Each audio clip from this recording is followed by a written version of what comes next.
Começando mais um Colabcast, o seu podcast da melhor literatura jurídica. Hoje eu tenho a grande alegria e a satisfação de conversar com a professora doutora Carolina Uzeda. O currículo dela aqui é grande e eu vou falar aqui brevemente. A Carolina é mestre e doutora em processo civil, é especialista em processo civil, é advogada e tem uma vasta bibliografia, seja de artigos, seja de livros. Inclusive, acabou de publicar o livro Boa Fé no Processo Civil. Nós não vamos conversar sobre essa obra específica hoje, mas fica para um segundo papo. Tudo bom, Carol?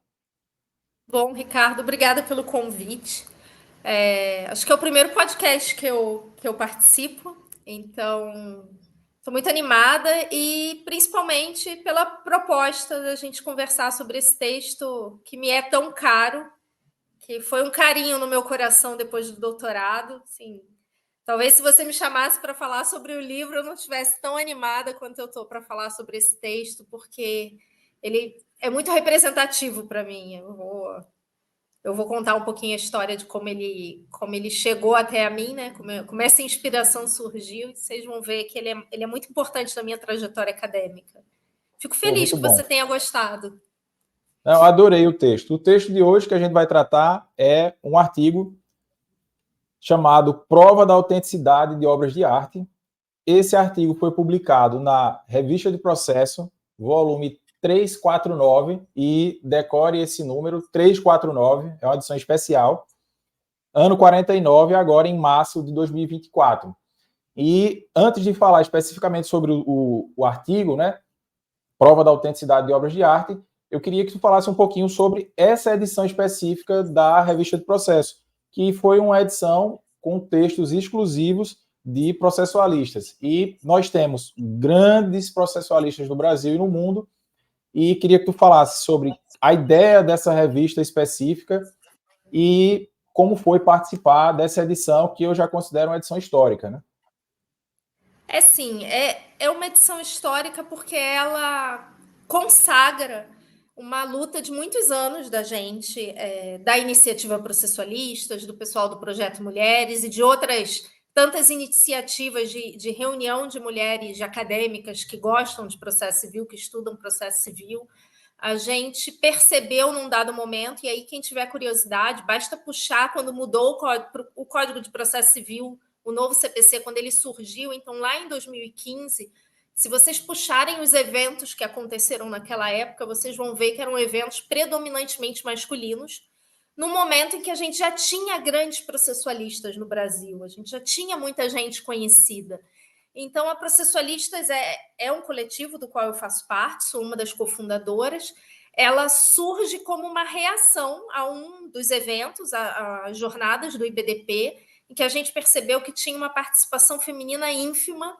Entramos em contato com o IBDP e o IBDP prontamente percebeu o que estava acontecendo, porque é muito importante a gente olhar com olhos de ver, né? Às vezes as pessoas vão seguindo no automático e ninguém percebe o que está acontecendo e que há certos grupos sendo excluídos. E aí o IBDP prontamente não só aumentou a participação feminina nas jornadas já de Porto de Galinhas há uns 8 anos atrás, não sei se 8, 6, enfim, como criou o projeto Mulheres do IBDP, que é um projeto voltado à maior participação feminina.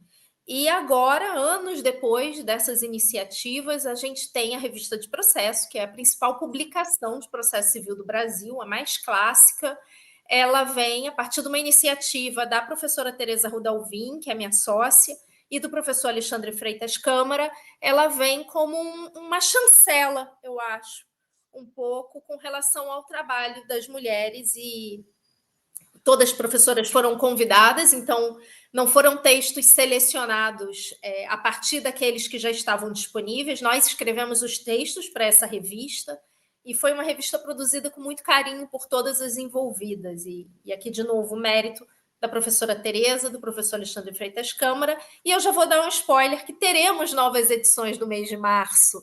Então, parece que será um projeto que se perpetrará aí pelos próximos anos, não com o objetivo excludente, de modo algum, né?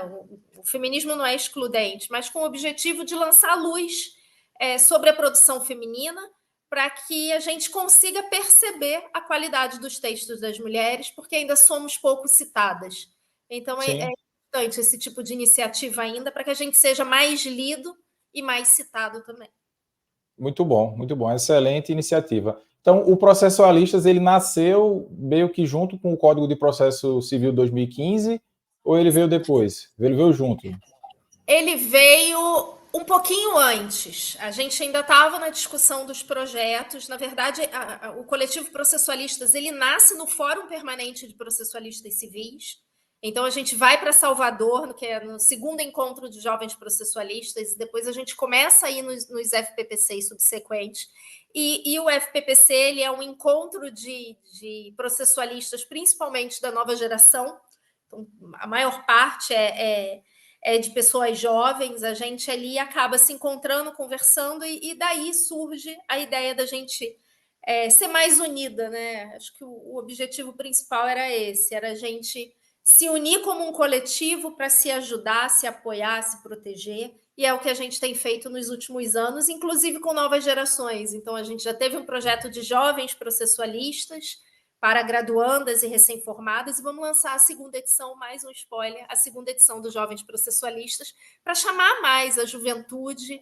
É um projeto exclusivamente feminino, mas a competição de processo, ela nasce também da parceria da Processualistas com o IBDP, e aí vale para todos os gêneros, também tem servido como um ambiente para dar luz às novas gerações aí, que estão sendo muito bem recebidas por todos os processualistas já consagrados. Muito bom, muito bom. Eu já refleti um pouco sobre isso e me veio a curiosidade de pesquisar nas obras que eu estava lendo ali na hora, ou até no que eu estava escrevendo, a quantidade de mulheres, né, referendadas na bibliografia. E realmente são poucas nas obras que eu estava lendo quando eu fiz tive essa curiosidade, né? E você ter, no caso dessa revista específica, né, uma edição só de mulheres é realmente uma coisa fantástica, porque isso só fortalece o direito, a cultura jurídica em geral e a participação, né? Quanto mais participação e igualdade, melhor. Até porque as formas de escrita, e aqui falando mais da questão literária, né, são diferentes. Eu não estou dizendo que o gênero em si reflete exclusivamente na forma de escrita, né? Mas assim, cada pessoa tem suas peculiaridades e sua forma de se expressar. E quanto mais a gente lê esses horizontes distintos, mais a gente se enriquece, né? Então, parabéns para a Revista de Processo, para a professora, para os organizadores, professor Alexandre Câmara e professora Arruda Alvim, e falando agora especificamente do teu texto. O teu texto é um capítulo dessa revista, como a gente já disse. Sim. E é um tema que, quando eu li, me veio à mente, poxa, eu nunca vi nada, absolutamente nada sobre esse tema, que é a autenticidade de obras de arte. E de obras de arte como um todo, né? Não só de pinturas em si, mas de diversas formas de expressão artística. E tu já falaste aí que esse texto foi produzido especificamente para essa revista, né? Mas eu te pergunto, tu já tinha essa ideia antes? Ou quando veio o convite, tu, poxa, deixa eu ver o que é que eu vou escrever aqui, surgiu isso? Na verdade, foi um combo. No começo do ano, eu fui convidada para falar, acho que foi em outubro, no Congresso Internacional de Direito Probatório, em homenagem ao professor Jorge. E eu nunca escrevi sobre provas, então eu precisava entregar alguma coisa, eu sabia que eu precisava entregar alguma coisa, e esse texto, originalmente, ele não era sobre autenticidade de obras de arte, ele era autenticidade de obras de arte e bens de luxo. E eu quis escrever um pouco sobre isso, obras de arte e bens de luxo, porque eu achei que seria eu não vou dizer uma piada, mas eu ia fazer uma gracinha com a revista para mulheres. Eu ia fazer uma gracinha dos bens de luxo, bolsa de marca, Louis Vuitton. Eu queria fazer algo para mostrar bem isso que você falou. A gente tem visões de mundo diferentes e algumas coisas eu preciso do olhar da mulher. Então, Sim. sim, você vai se preocupar com a autenticidade de uma bolsa Hermès? Sabe? Esse é um problema meu, não é um problema seu em geral. Estou sendo generalista, evidentemente, né? Sim, sim, Mas sim. era um artigo que tinha essa gracinha de vou falar de bem de luxo e obras de arte. Quando a pesquisa começou a ser desenvolvida, e eu cheguei nessa questão da autenticidade, porque eu viajei no meu pós-tese e saí da tese assim, derrotada, como acho que todo mundo sai, com um pouco de ranço, e estava preocupada com esse congresso, né? Então eu já estava meio num combo, sem vontade de escrever, sem vontade de estudar, querendo vender arte na praia, e fiz uma viagem com a minha filha para a Holanda, e estava tendo uma exposição do Banksy, enfim. E nessa exposição, lá em Amsterdã, estava explicando como se comprova a autenticidade das obras dele. E eu achei interessantíssimo e falei, cara, ó, achei meu texto. E ali eu já comecei na viagem, tipo, já renasci das cinzas. Então, é por isso que eu falei que é um texto muito importante para mim, porque eu estava naquela fase de absoluto desânimo. Eu defendi em março, a gente já estava em julho, e eu tinha que continuar produzindo e não tinha vontade. Então, isso reacendeu assim a chama na minha vida, e comecei com essa ideia de bens de luxo, porque eu falei, já vou fazer o link lá com a revista de processo, vai ficar engraçadinho. Depois abandonei, porque realmente não cabia, porque o regime jurídico é um pouco diferente. Apesar da lei ser a mesma, as consequências são diferentes, até principalmente consequência no plano prático, né? Há uma gravidade, há um interesse público grande na manutenção da obra de arte que não há no bem de luxo, né? Então a Sim. gente sai um pouco do financeiro e preferi não misturar as coisas. Muito bom. Então, tu achou o tema e já iniciou a pesquisa. E aí eu te pergunto, como é que Carolina Uzeda escreve? Como é a tua forma de escrita? Tu lê tudo, escreve depois, vai lendo e vai escrevendo? Como é que é esse processo de escrita e de pesquisa, que às vezes ele se dá quase que ao mesmo tempo, né? Bom, eu primeiro leio uma quantidade considerável sobre o tema. Nesse caso em particular, a gente não tem muita doutrina no Brasil. Em processo, eu realmente posso estar enganada, me corrijam. Eu não achei nada de processo civil sobre isso, né? Então, eu comecei a devassar, achei muita coisa, muitas teses em museologia, em biblioteconomia. Em artes, nem tanto, até tem, mas em museologia eu achei muita coisa interessante. Então, eu fiz como eu faço nos meus temas mais clássicos, né? Assim, tentar procurar o clássico, procurar a tese, e a partir da literatura que é lá mencionada, da bibliografia dessa tese, a gente vai ampliando a pesquisa.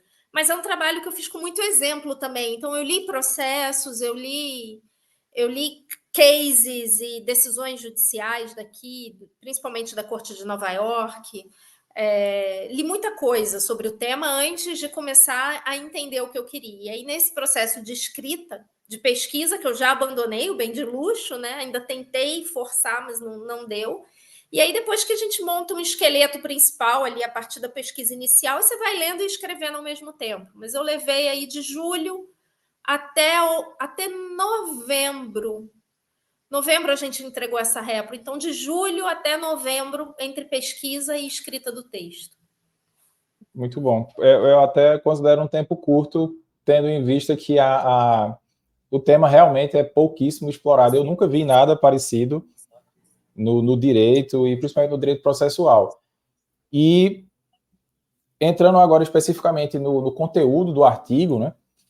Como eu disse, o título do artigo é Prova da Autenticidade de Obras de Arte. Tu já inicia falando sobre o regime jurídico que tem no Brasil, que seria a Lei de Direitos Autorais e a Convenção de Berna.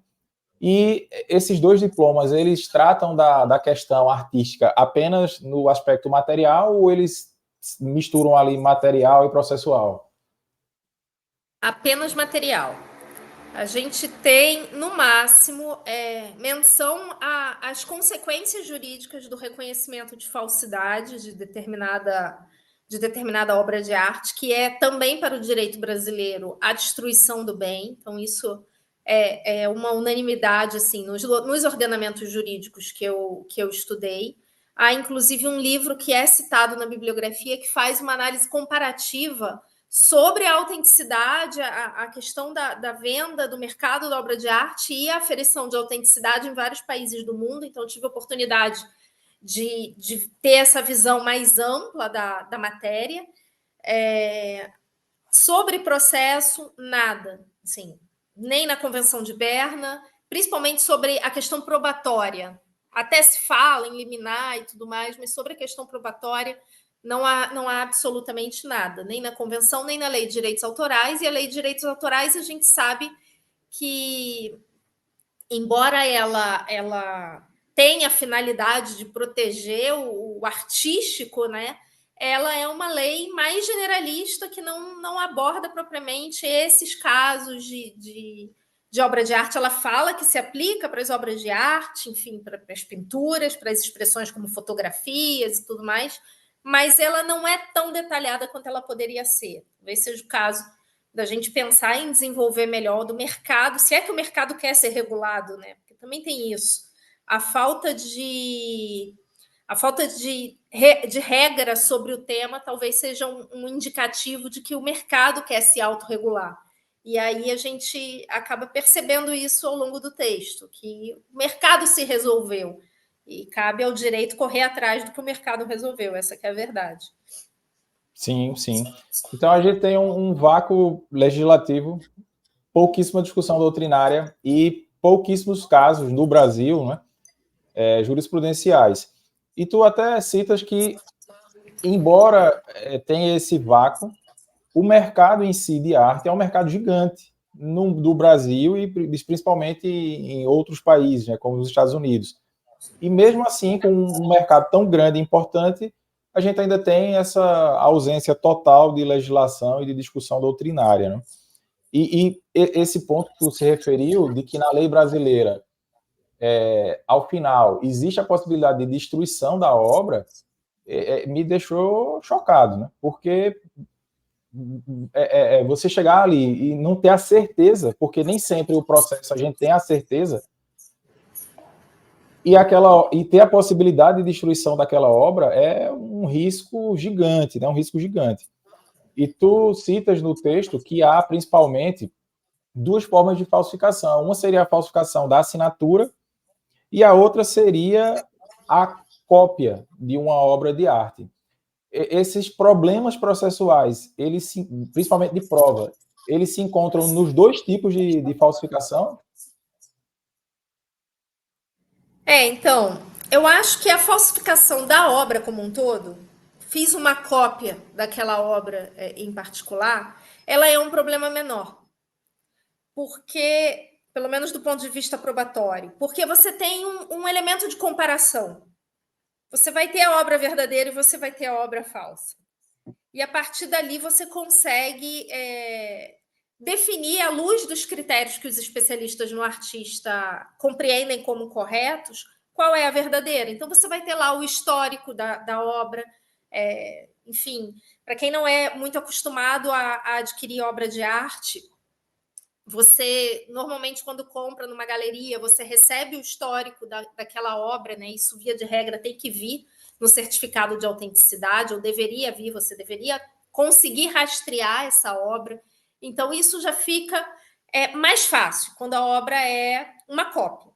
Complica muito quando alguém pinta um quadro usando as características de determinado artista e coloca o nome do artista. Vou dar um exemplo que não é um exemplo de modo algum de má fé, mas para mim é muito claro, e eu já vi isso acontecer porque sou espírita, que é a que os espíritas chamam de psicopictografia. Na psicopictografia, alguém vai lá e pinta um quadro de um determinado artista falecido, um quadro novo, vai lá e assina. e o quadro segue o estilo do artista e tudo mais.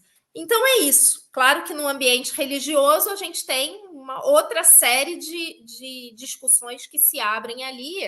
As pessoas sabem que não é o artista encarnado que está fazendo, enfim, você sabe onde você tá caminhando, embora isso também apresente discussões interessantes do plano do direito autoral, tanto para livros quanto para obras de arte, mas na obra que é fraudada, né, com essa intenção, aí a gente tem uma dificuldade grande, principalmente quando são obras de autores já falecidos. Sim. O autor é vivo, pergunta para o autor, embora a gente tenha situações de negativa de autenticidade de obras autênticas pelo próprio artista. Isso, alguns Curioso. artistas muito artísticos resolvem dizer, não fui eu que pintei, tendo prova que ele pintou. Aí a gente já tem um outro problema. Mas artistas já falecidos, enfim, com um catálogo não muito bem preparado, aí esse tipo de falsificação é problemática. Assim, são hard cases que podem ficar cada vez mais hard, dependendo das características da falsificação. Tem um filme que eu assisti há alguns meses, recentemente, não me lembro o nome, mas tratava justamente de um caso desse. Eu acho que o artista era o Vermi. Eu Isso, acho é o que foi último até Vermi esse filme. isso, porque o filme é muito bom mesmo, inclusive, né? E trata, e se não fosse a própria afirmativa do pintor, né, no caso do falsário, né, eu vou colocar assim, eles não saberiam, né, que a obra não era autêntica, né? E aproveitando que tu já falou da questão da autorregulação do mercado e dos catálogos, quais seriam os meios que o mercado criou para conferir autenticidade a uma obra de arte? Bom, esse filme é espetacular. Eu ia até recomendar Sim. já, porque nesse caso a perícia é muito interessante, porque a perícia concluiu que a obra era autêntica. E assistam esse filme, é incrível. Essa história é incrível, tá, pessoal? O filme tem algumas distorções por conta da licença poética, mas é uma história real, verídica. E a única maneira de descobrir que a obra era autêntica seria. Ai, não posso dar spoiler. Bom, é baseado em fatos reais, né? Seria destruindo a obra. Ou se a obra era autêntica ou falsa, seria destruindo a obra. E, enfim, e o processo se desenvolveu dessa maneira.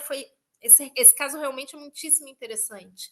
Mas o mercado hoje, e aí eu não estou falando tipo, das minhas pinturas, assim, eu gosto muito de arte, mas eu sou hipossuficiente, né? Eu só tenho coisa barata.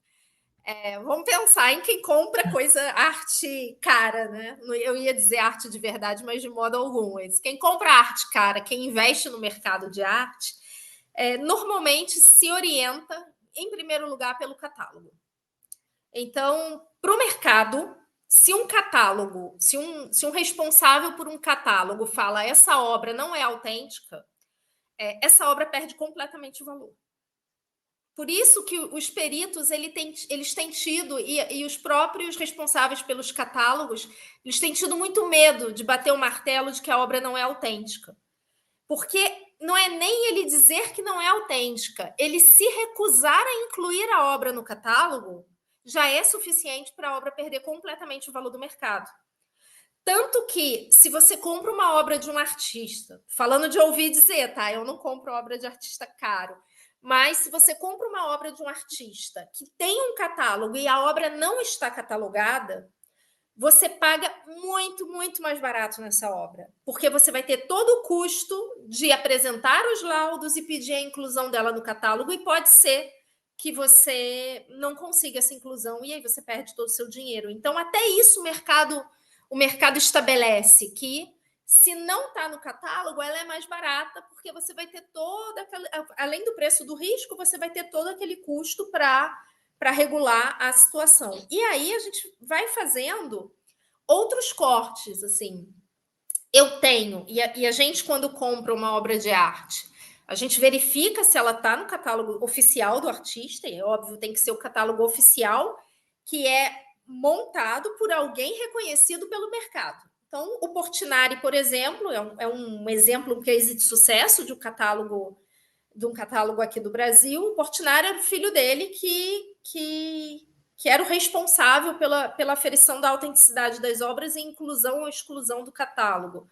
Mas quando você compra, você verifica se está no catálogo. Se a obra está no catálogo, se o artista tem um catálogo, que não são todos que têm, porque eu preciso realmente, e aí os museólogos entram, né? Eu preciso realmente desse processo feito por especialistas de verificação da autenticidade. O que a gente pede é um certificado de autenticidade. E o certificado de autenticidade, ele também não é regulado.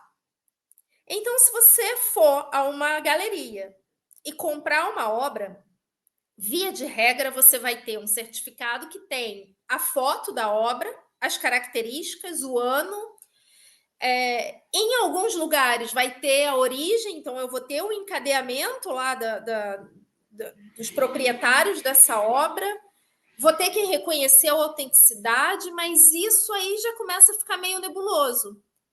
Então, o certificado já é uma prova meio complexa, porque aquilo é atestado pelo especialista, e os grandes casos que a gente tem aqui no Brasil, a gente tem um caso muito polêmico e famoso de uma galeria específica, de um comerciante de arte que só vendia coisa falsa. E ele era reconhecido no mercado, e ele atestava a autenticidade, todo mundo ia lá e comprando e revendendo, e todo mundo era enganado por aquele sujeito. Então, tem uma coleção, saiu na revista Piauí até, quem tiver curiosidade, e tem uma coleção maravilhosa, mas depois se verificou que era tudo falso. Então, aí a gente já começa a ter uma complicação maior. Para artistas vivos, eu gosto muito de citar o caso do Banksy, enfim, não sei como se pronuncia o nome dele, mas ele criou um sistema, e ele é um sujeito muito impressionante, ele criou um sistema de autenticidade por meio de notas falsas que ele imprime. Então, ele tem lá o Pest Control, que é a equipe que cuida das obras dele, né, da autenticidade das obras dele, e ele printa notas falsas de Libra com a foto da Lady Di. E essa foto tem um número, essa nota tem um número de controle dos dois lados, como se fosse o número de série da nota. Ele tem esse número de série dos dois lados. E quando você compra uma obra original, ele rasga essa nota, te entrega uma parte, a outra parte fica com o pessoal do Pest Control. E daí, se você quer verificar se é autêntico, você tem que comparar as duas notas e, inclusive, verificar se aquela nota rasgada, junta, unida, forma a nota, se aqueles dois pedaços formam a nota original. E foi esse processo de autenticidade que me pegou para escrever o artigo, que eu achei que é brilhante, porque cada artista pode ter o seu modus operandi e o direito vai ter que observar isso. Então, Sim. A gente não pode bater o martelo. Eu vejo a autenticidade da obra do Romanelli, estou olhando para o Romanelli aqui, do Romanelli, mediante a assinatura da esposa dele atrás do quadro. Vai ter que ver se ele tinha um critério próprio. Então, todos esses elementos têm que ser trazidos para os autos para que eu possa ter uma aferição correta, né? Para tentar chegar ao máximo possível, e foi bem o que você falou, chegar ao máximo possível, o mais próximo possível da verdade, porque verdade mesmo não tem, né? A gente já abandonou um pouquinho essa ideia. Será que o Banksy se inspirou no Instagram, né, na verificação de 2 etapas para criar... A dele tem. Você vai ter que estar lá na relação, você tem o certificado, você vai conferir a nota. Só que ele é um cara tão genial, porque assim, ele tem aquela obra lá que ele triturou. E quem garante que ele não triturou outra coisa? Aí você vai vir com os pedaços e você vai dizer que é dele. Sabe, é muito legal esse tema. Você já consegue perceber que eu sou apaixonada. É muito legal esse tema porque a gente está lidando com a criatividade do ser humano. E tudo pode acontecer, né, na nossa cabeça. E aí fica muito difícil. O direito tem que correr atrás disso para tentar chegar o mais próximo possível. E no teu artigo, tu explica os meios de provas possíveis, as facilidades e as dificuldades de cada um dos meios, mas no final tu deixa um pouquinho aberto justamente porque é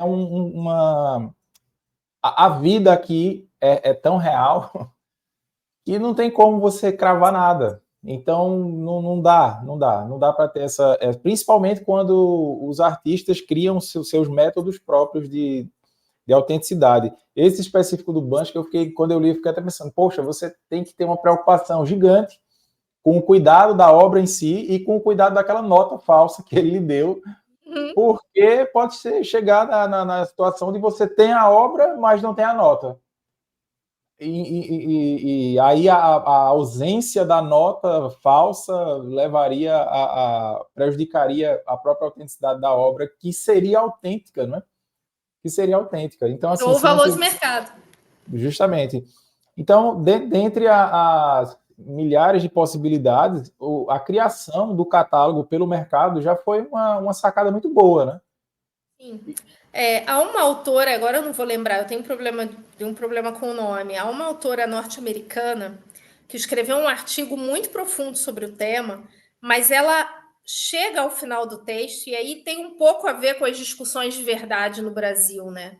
Com a ideia de que a verdade não existe e tudo mais. E num dado momento ela fala: olha, não existe autêntico e não autêntico.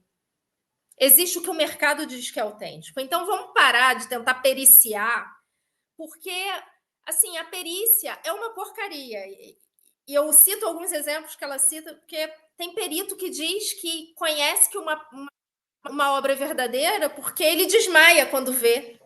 Ele Nossa. sente a vibração do artista, ele sente um tremelique, o olho dele bate, ele sente um negócio assim por dentro, aí ele vê que é verdadeiro.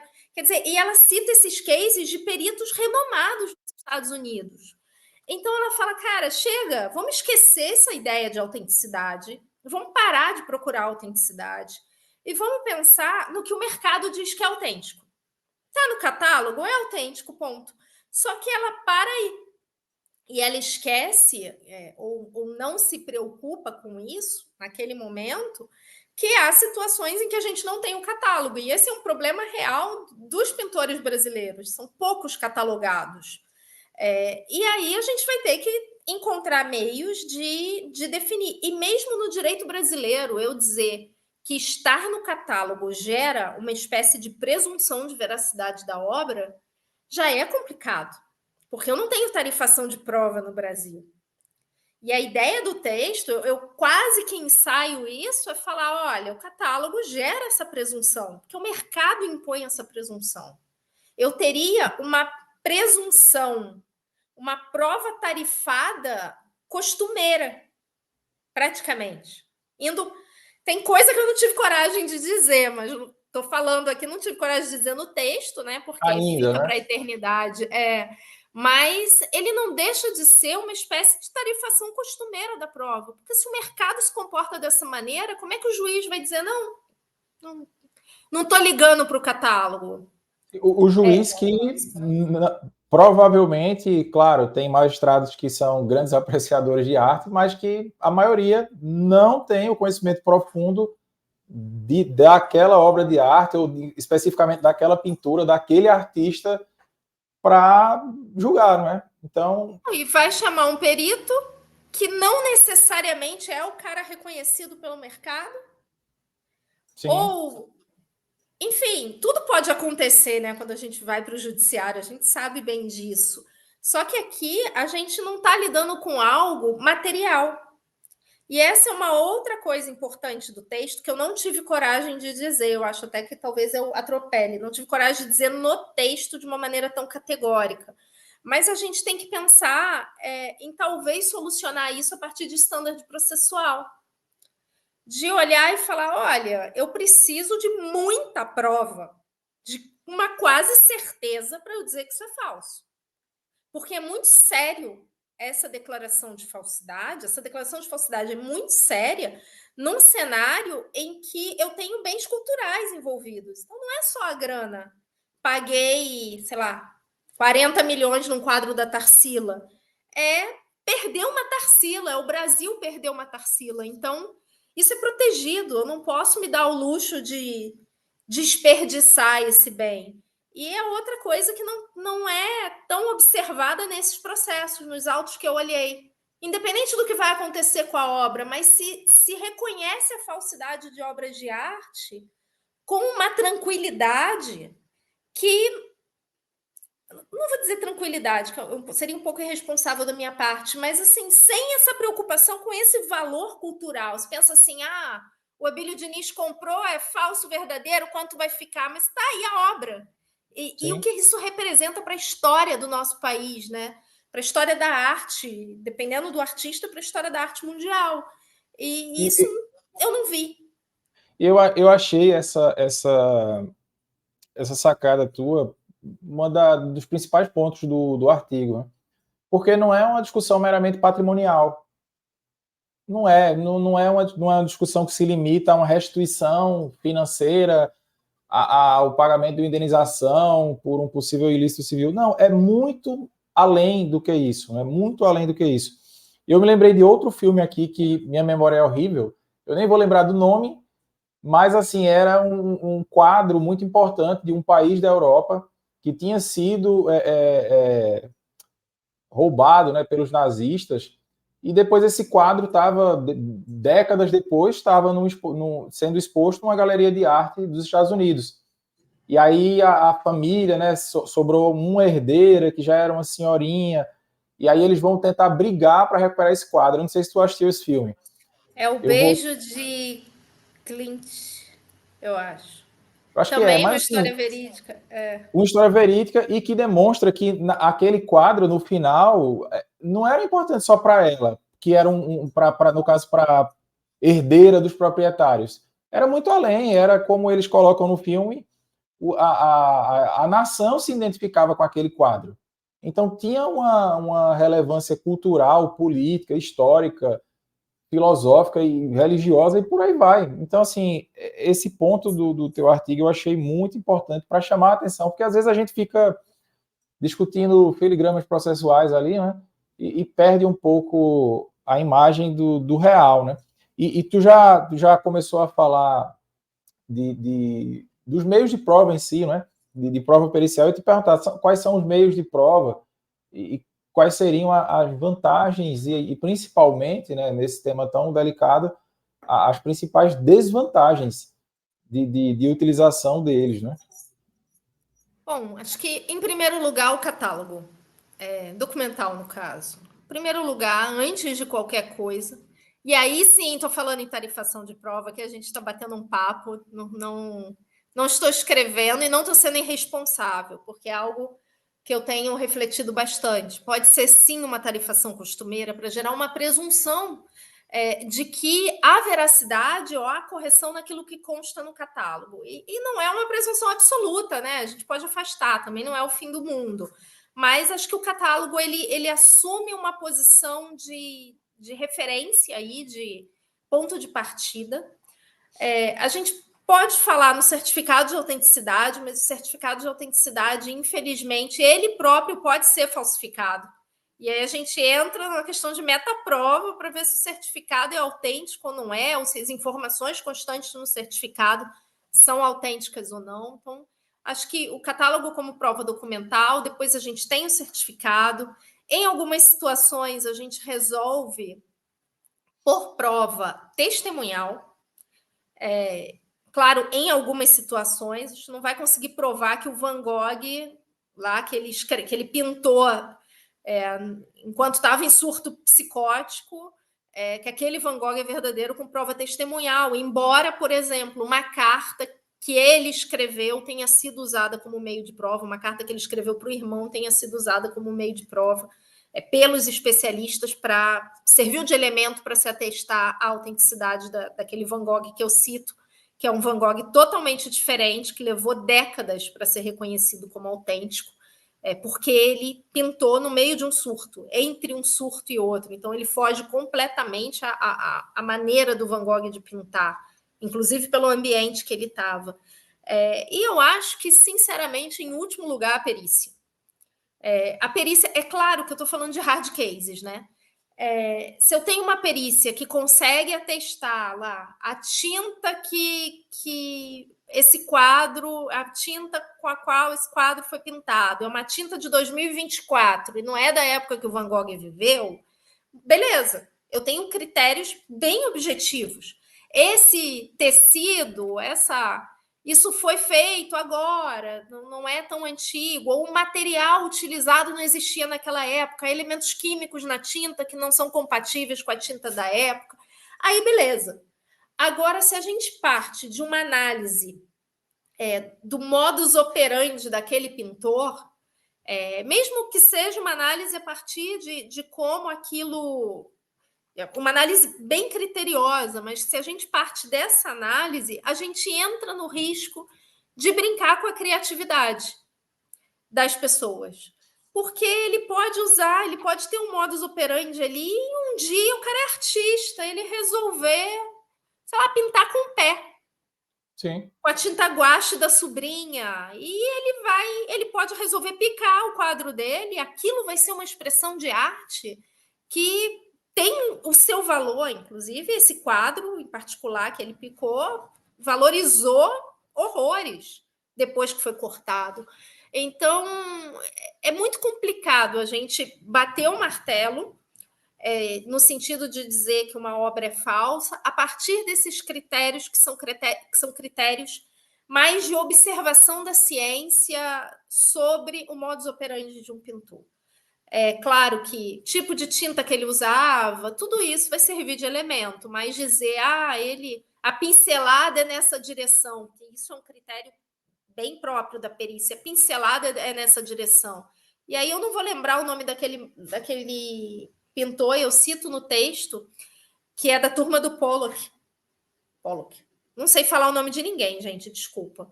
E ele virava o quadro.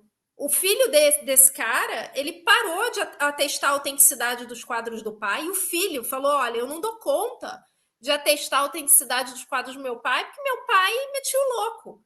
E aí ele virava o quadro, virava pelo avesso, fazia, acontecia.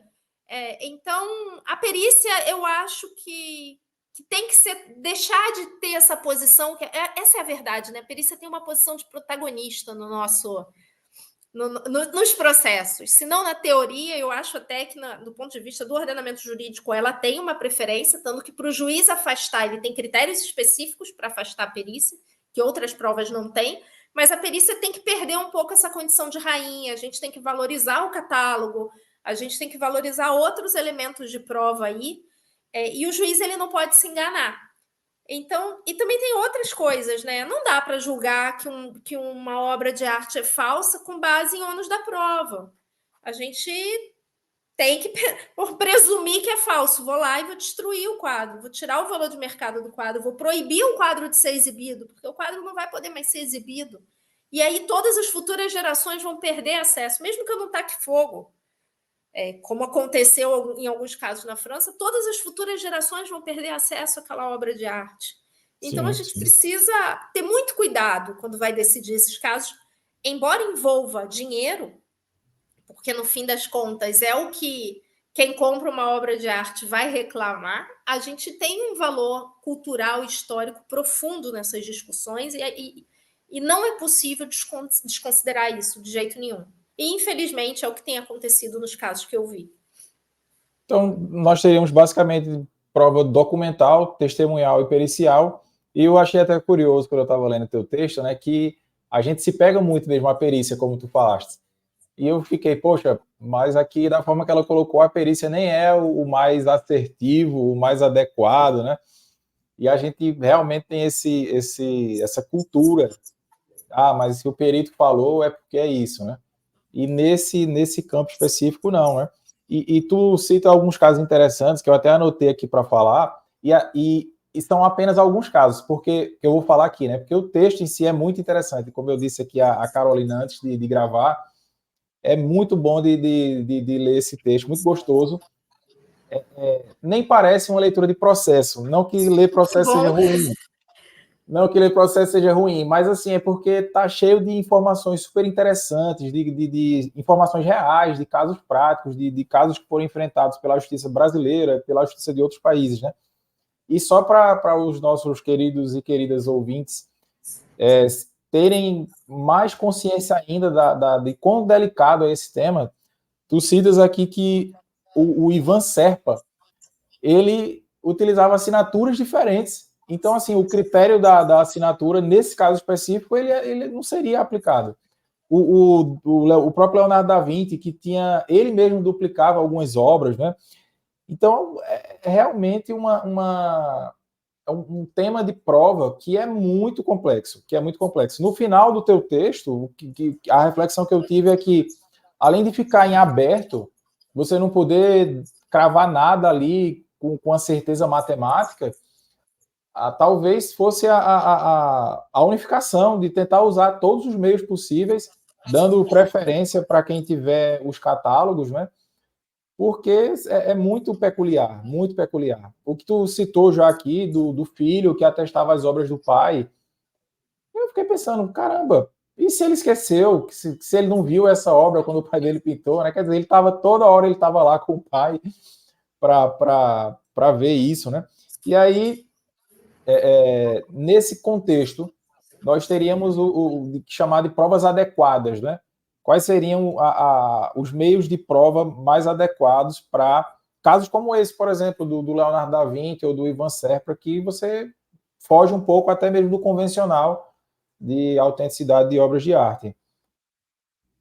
Bom, eu posso dizer o que não é. Inteligência artificial não resolve o problema, já tentaram fazer essa comparação em obras do Rafaelo, e aí, curiosamente, era uma falsificação, né, mesmo da obra, não era uma questão de paternidade, e não conseguiu, a inteligência artificial não conseguiu identificar qual era verdadeira, qual era falsa. A perícia tem essa complicação. É claro que você sempre pode analisar aquele perito, impugnar o perito e tudo mais, mas muito do que essa autora que está citada no texto demonstrou, do ponto de vista empírico, é que a perícia chega no final, a gente passa, claro, pela análise da tinta, por análises técnicas propriamente ditas, e só se for essa análise científica, estreitando bem, análise de laboratório, beleza, eu acho que a prova pericial é muito adequada. Agora, se eu precisar avançar sobre o conhecimento que determinada pessoa tem da obra de determinado pintor, então é a mesma coisa. Vou usar um exemplo aí, ia falar do Eduardo e o Matheus, né? Falaram contigo em outros episódios. São grandes especialistas em Pontes de Miranda, se bem me lembro. Dizer assim, você consegue pegar um texto cru do Pontes de Miranda e dizer foi ele que escreveu, a partir do seu amplo conhecimento dessa obra? Cara, pode ser que tenha sido e pode ser que não tenha sido. E bater o martelo com muita convicção eu acho complicado. Mesmo porque você vai perder aquela produção, né?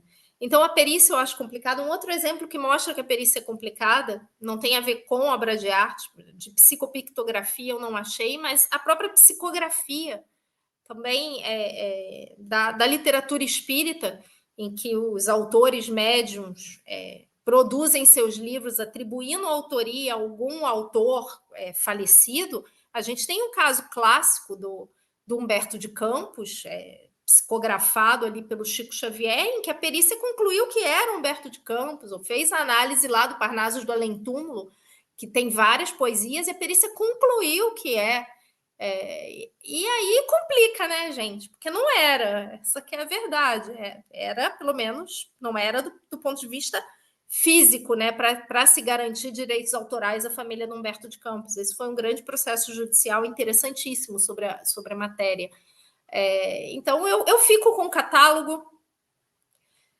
Vamos confiar mais nos certificados, dependendo de quem emita os certificados. É claro que aí a gente sempre está no risco do próprio certificado ser problemático, mas no fundo vai ter que ser muito casuístico qual é a prova mais adequada. Então, se você tem lá o carinha da nota, se você apresenta a nota, aquilo ali assume uma posição de relevância. Eu não estou falando em tarifação, embora eu continue achando que o catálogo ele pende para uma tarifação costumeira.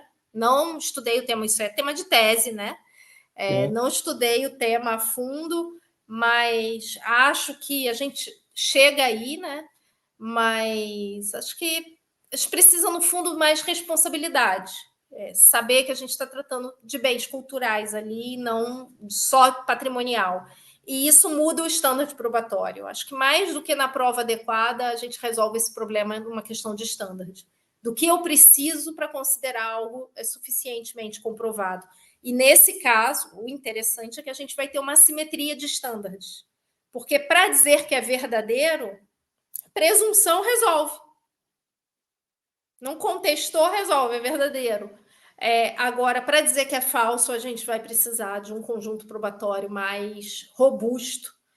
A exemplo, e aí eu faço uma comparação, talvez nem seja mais correta, mas a exemplo do que acontece para eu condenar criminalmente alguém. Eu preciso lá de um standard mais elevado para que a gente assuma o risco de retirar aquilo do mundo cultural, retirar aquela obra não só da grana, do patrimônio do sujeito, mas tirar do mundo cultural. Para quem gosta de arte, quem não gosta, quem não está nem aí, não percebe a gravidade. Mas eu, por exemplo, vou em museu e choro. Então, para quem é mais sensível, né, às expressões artísticas, fica mais fácil de entender o quão importante é isso. Sim, sim. E esse ponto que tu falaste aí da psicografia, eu até pensei aqui, né? Porque um caso desse vindo para o judiciário, você poderia ter uma situação de que as duas partes elas sejam espíritas, acreditem que aquela obra é sim do autor primário, mas a perícia conclua que não, que seria do autor secundário. Então, assim, é muito mais complexo, porque você também não poderia desconsiderar, e aqui é outro tema de tese, né, que seriam as influências das perspectivas religiosas sobre o processo, né?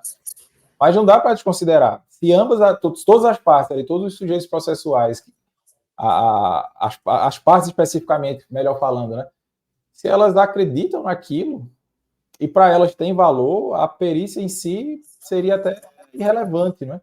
Não precisa, né? Não precisaria, porque eu pensei numa situação de os herdeiros do autor secundário buscarem o reconhecimento de que aquela obra teria sido escrita por ele, mas quem teria o direito autoral, ou se fosse uma tela, né, uma obra de arte, uma pintura, acreditasse, comprou de quem vendeu dizendo que era do autor primário e acreditasse que é do autor primário. Né? Então é uma questão muito complexa. E o da inteligência artificial, me lembrei eu gosto muito de música, que eu vi rapidamente um caso de que a pessoa programou a AI para criar uma sinfonia baseada em Beethoven e outra sinfonia baseada em Bach.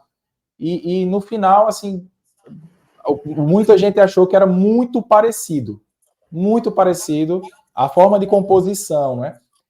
Então, se você for pegar que naquela época essas obras eram escritas em partitura, fica mais complexo ainda, porque como é que eu vou saber se aquela partitura foi escrita ou não foi escrita por Bach? Será que é porque aí nunca foi tocada, ele nunca tocou, ou nenhuma orquestra da época tocou, ou não era referendada por outros livros? Então, quando coloca a inteligência artificial, piora muito a dificuldade de autenticidade de algumas expressões artísticas, né, como a música.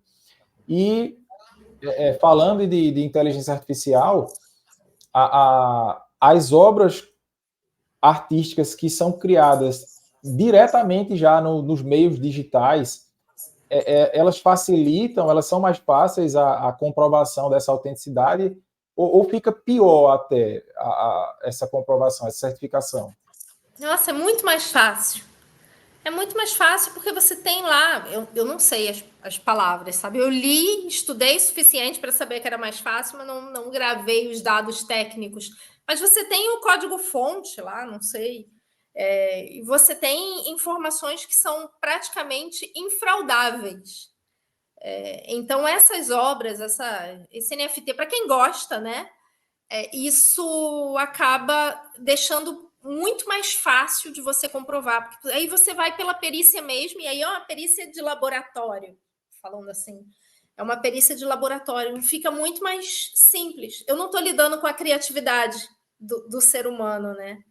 Eu estou lidando com algo mais palpável, pelo menos na minha opinião.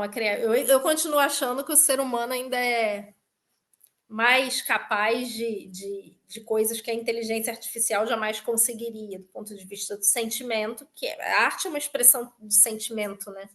Sim, sim. Não, Então, mas eu te digo até, não tanto uma arte que foi criada por aí, mas por exemplo, se eu sou um artista, eu criei a arte com recursos digitais.